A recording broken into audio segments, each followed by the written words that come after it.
ఇప్పుడు Trump warnings ఇస్తున్నాడు కదా సార్, డెమోక్రాట్స్ కార్యక్రమాలు రద్దు చేస్తాము, ఉద్యోగులను తొలగించేస్తాము అని.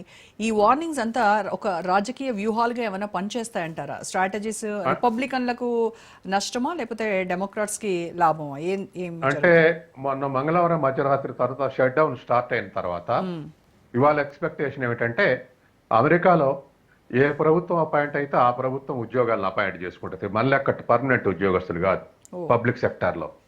కాబట్టి ఈ గవర్నమెంట్ వచ్చినప్పుడు ఇవాళ నడిచేటువంటి గవర్నమెంట్ రిపబ్లికన్స్ గవర్నమెంట్. కాబట్టి డెమోక్రటిక్ అపాయింట్ చేసినటువంటి వాళ్ళు ఇంకా ఎవరెవరైనా ఉన్నారో వాళ్ళందరినీ ఈ పేరు మీద తొలగించే అవకాశం ఉందనేది ఇప్పుడు ఎక్స్పెక్టేషన్. అంటే పొదుపు చేయాలి కాబట్టి, మనకు క్రైసిస్ ఉంది కాబట్టి చెల్లింపులు చేయలేం కాబట్టి అని చెప్పేసి ఆ పేరిట డెమోక్రటిక్ ఫాలోవర్స్ అందరిని తొలగించా అని చెప్పేసి ట్రంప్ హెచ్చరిక చేసినట్టుగా ఒక న్యూస్ ఫ్లోట్ అయ్యి. కాబట్టి అటువంటిది ఏమైనా జరుగుద్దా అనేది మనం చూడాల్సి ఉంది. వాళ్ళు అపాయింట్ చేసినటువంటి వాళ్ళు అవసరం లేదనుకుంటే రాగానే చాలా మంది తొలగించాడు. ఇంకొన్న వాళ్ళు కూడా ఈ సందర్భంగా ఈ పేరు మీద తొలగించే అవకాశం ఉందనేది ఒక ఎక్స్పెక్టేషన్. అయితే ఇటు సామాజిక భద్రత కావచ్చు, మెడికేర్ వంటి సేవలు ఈ కొనసాగుతున్నప్పటికీ కూడాను ఏదైతే స్టూడెంట్ లోన్స్ ఉన్నాయి, ఇమ్మిగ్రేషన్ ఎంక్వైరీస్ అవ్వచ్చు, ఫుడ్ సప్లై కావచ్చు, ఇవన్నీ వీటన్నిటికి సంబంధించి ప్రజా జీవితం పైన ఎలాంటి ఎఫెక్ట్ ఉంటుందంటారు? ఖచ్చితంగా ఎఫెక్ట్ ఉంటుందండి. తర్వాత ఇవన్నీ స్లో డౌన్ అవుతాయి. అవును. ఇప్పుడు విద్యార్థులకు ఇచ్చే స్కాలర్షిప్స్, యూనివర్సిటీకి రియమన్స్ ఇచ్చేటువంటి దరిదాపు అమెరికాలో 2500 ప్రైవేట్ యూనివర్సిటీలో 400 సుమారు 400-500 పబ్లిక్ యూనివర్సిటీస్ ఉన్నాయి. వాళ్లకు సబ్సిడీస్ ఇస్తుంటారు గవర్నమెంట్ యూనివర్సిటీస్కు. ఆ మధ్య ఏదో ఒక యూనివర్సిటీకి నిరాకరించాడు చూడండి, దాని మిట్స్ కాదు అనుకో నిరాకరించాడు.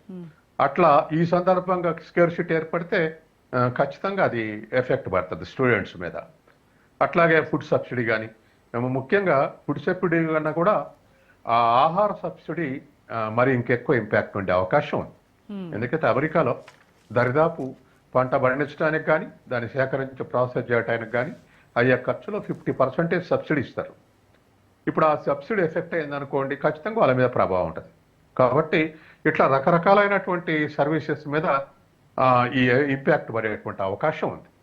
ఇప్పుడు ఏ డిపార్ట్మెంట్ కట్ చేశారో 21 డిపార్ట్మెంట్లో ఫెడరల్ ఏజెన్సీస్లు అనే ఇంకొంచెం క్లారిటీ వస్తే మనం ఏ సర్వీస్ ఎఫెక్ట్ అయితే చెప్పొచ్చు. కాబట్టి ఆ విధమైనటువంటి ఎఫెక్ట్ అయితే ఉంటుంది. కానీ సాధ్యమైనంత వరకు అమెరికాలో అలవాటు ఏమిటంటే ఎమర్జెన్సీస్ వాటికి ఆదుకునేటువంటి ప్రయత్నం చేస్తుంటారు. మూతపడకుండా ఉండాల్సినటువంటి వాటన్నిటికి కూడా ఈ శాంక్షన్ ఎఫెక్ట్ లేకుండా ఉండేందుకు ప్రయత్నం చేస్తుంటారు.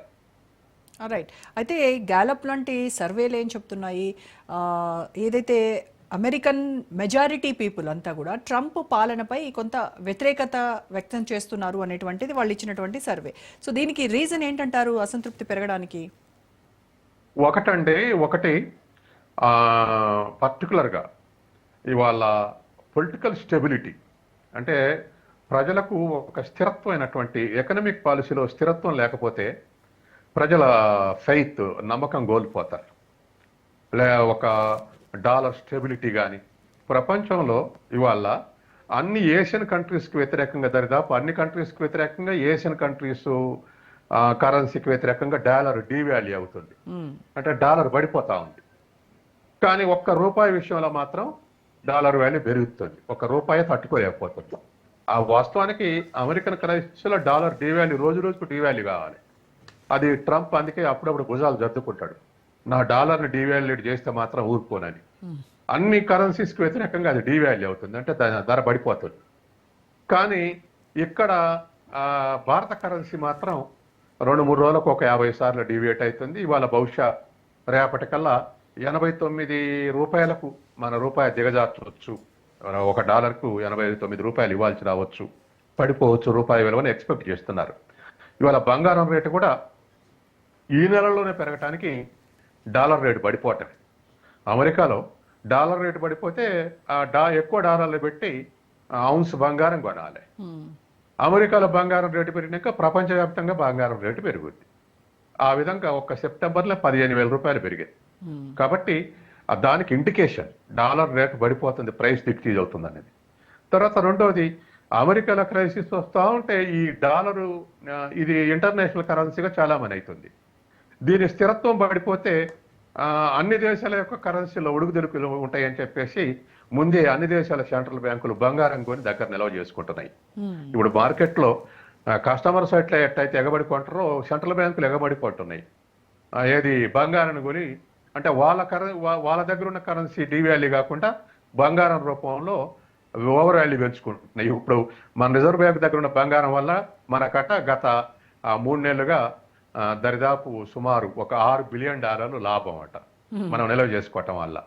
అంటే బంగారం రేటు పెరిగి, అయితే లాభాల కోసం నిల్వ చేసుకోలేదు, మన కరెన్సీ మన స్టెబిలిటీని, అంటే సెంట్రల్ బ్యాంకులు నష్టపడకుండా వీటిని కొని కొన్నిసార్లు స్టెబిలిటీ కొరకు కొని దాచుకుంటున్నాయి.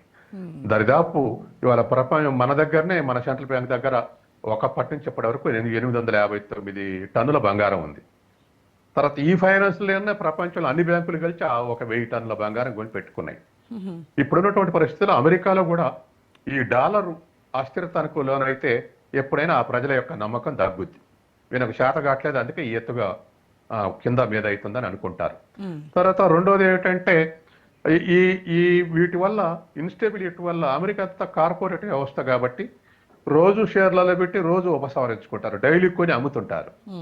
ఇప్పుడు మన దేశంలో పెట్టినటువంటి పెట్టుబడుల్ని ఒక్కరోజే $16 బిలియన్ ఉపసంహరించుకోరు అమెరికన్ కార్పొరేట్ వర్గాలు.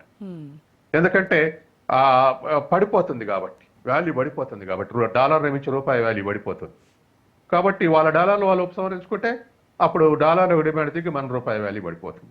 ఈ పరిస్థితి అంతా నడుస్తూ ఉంది ఇవాళ. కాబట్టి అమెరికాలో ఇన్స్టెబిలిటీకి ట్రంప్ విధానాలు కారణం అవుతున్నాయని ప్రజల్లో ఒక